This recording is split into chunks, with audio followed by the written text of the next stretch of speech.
وقتی دل کسی میشکنه هیچ وقت اون آدم قبلی نمیشه. شکستن دل صدا نداره. اینطور نیست که مثلا وقتی کنار یه نفر واسطی صدای پوکیدن قلبش رو بتونی بشنوی، یا مثلا ببینی یه دفعه خورده های دل یه نفر میپاشه رو زمین.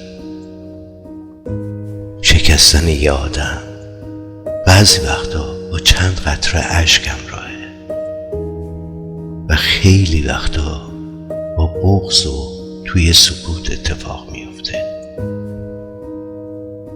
آدمای شکسته عجیب نیستن، بی اون که بدونیم خیلی هاشونو هر روز میبینیم با ظاهری آروم و حتی خنده‌ای روی لباشون، اما با باورهایی نابود شده و امیدهایی به پایان رسیده.